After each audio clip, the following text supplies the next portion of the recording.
Welcome to One Word a Day. I'm Sophie, your pilot into the universe of Chinese. Today, we're going to talk about another agriculture-related Neolithic, supposedly Neolithic character, su. That means millet. And a few days ago, we talked another millet. That's li.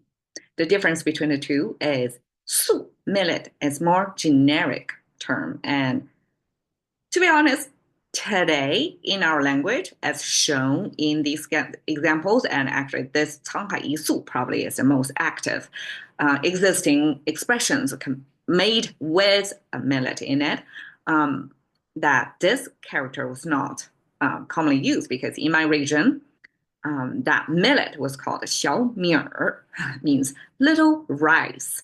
And 小米儿, as is known today, is easy to understand, and lots of people can still in regional cultures still use it.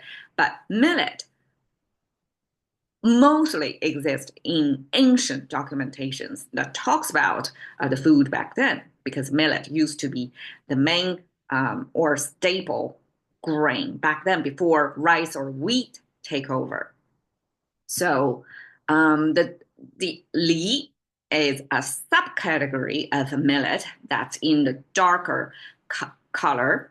And I find this interesting, somewhat almost shocking, but it came from different reasons because in ancient Chinese culture, people with darker skins were grouped as li.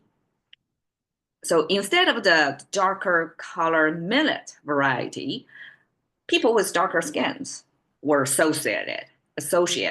Then it kind of makes sense because who are those darker skinned people? Those are people who work mostly in the farm fields, got lots of sun exposures. It's very different from today that pale skinned people would like to get tanned look, right? But back then, that's a class distinction.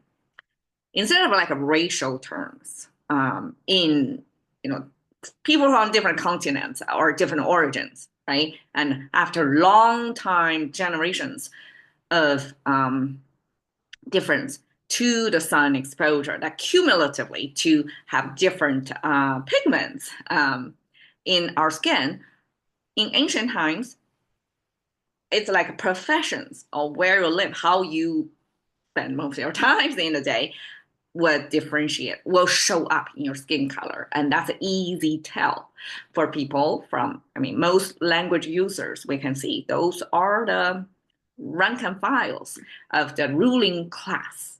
And they would differentiate themselves from people working in the farm fields, which is majority of the population, but they're also mostly illiterate. They were back then. So that skin color came from different reasons, became a differentiator, and was used to label the common people who didn't have time or resources to go to private schools to get tutors so that they can go further to compete in national exams to get elected to become one of the ruling class. People who forever worked in the farm field, kind of their class stay as their profession, stay in their class. And that skin color or that dark color millet variety then, must be grown by these darker skin color peasants or farmers, then was associated to be the commoners. So this millet, su, does not carry the same social classification connotation. It means millet, just the food by itself.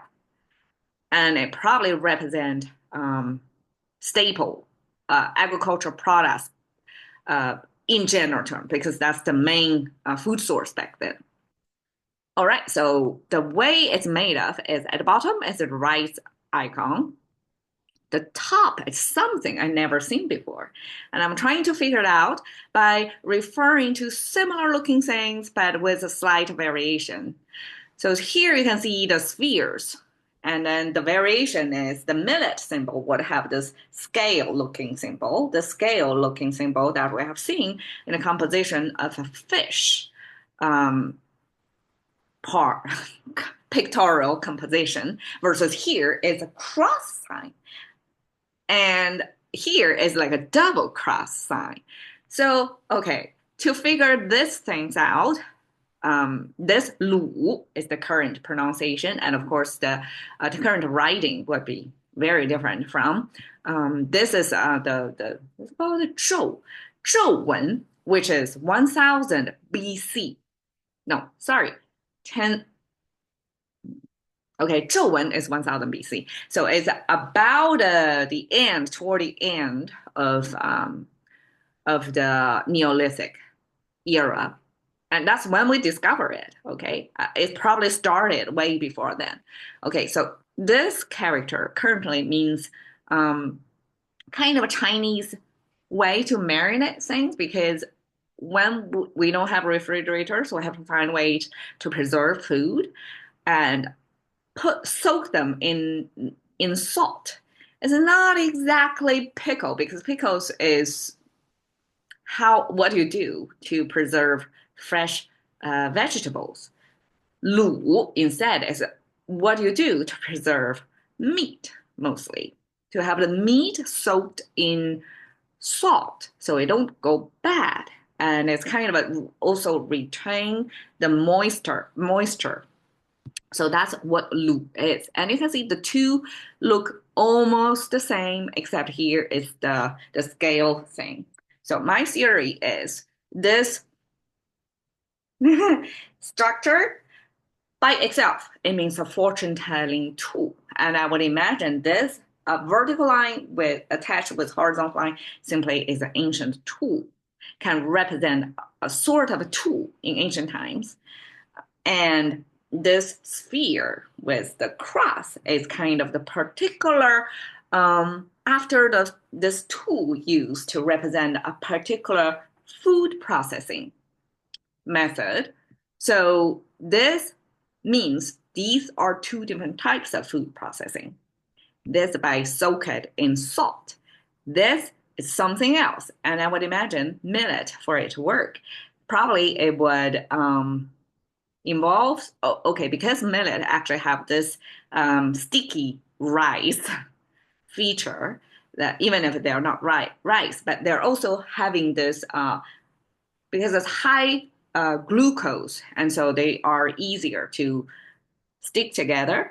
And this one probably in ancient times used as a processing of mash them together for some purpose. So that's why this character paired with rice made millet. All right, 沧海一粟 is our way to say, hey, find a needle in a haystack.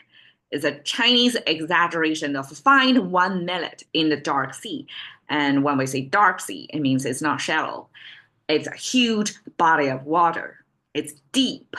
And so we use one millet, almost like a everyday item that everybody see, and it's small size, to compare to the scale of a dark sea. So in that sense, it's even more dramatic contrast than a needle in a haystack, right? So I guess that's from somebody's life experience to try to find a needle in a haystack. But Chinese really pull the exaggeration to dial it to the extreme, to the smallest thing humans know. Well, except the human hair, probably it's a smaller diameter, but things that are tangible. 1 millet is the smallest thing compared to the dark sea. Okay, 重农贵粟. 重农, 重 means heavy, 贵 means expensive. Both heavy and expensive are kind of ancient time blurry term to quantify things, measure them in their weight or measure them in their transaction value. So 重农 means they heavy the agriculture, they value agriculture, and 贵 means expensive. They regard millet expensive, and we know millet is the mainstay food. So if it's a staple food back then, it probably doesn't cost them much. But here we're saying we regard them as expensive stuff. So that's Chinese from Chinese rulers' point of view to value the whole agriculture industry, to value the crops from the agriculture. So both the production and the products back then to feed the population, the nation. For you to rule, that's the foundation. So this is the key, I guess, the pillar thoughts to the ruler. 速成惯贵 is a Chinese way to say, okay, millet stale, money rotten. Is a Chinese way to say it's such a great time that you have enough millet, and the last year's millet, or maybe 2 years ago, gets stale. It's still in storage without being consumed, and the money gets rotten. Well, ancient times currency is made of metal. It's not talking about the metal that's rotten, but it's the strings that put the metals together as a unit that gets rotten. And the string probably is made of natural fiber. I mean, back then everything was natural, made of fibers that got rotten. And when such phenomenon is observed, that's an indirect way to comment the good times they have. They have so much resources, either as food or financial resources, that things are not used. They start to, time start to work on them. That shows how long sustained this good economy, good food supply era became. Okay, soup, millet. This is how it looks. And in contemporary Chinese, we call it 小米儿 in northern China. And it's still in our diet, but it's not as common as rice. All right, soup. There you go. Thank you for your time.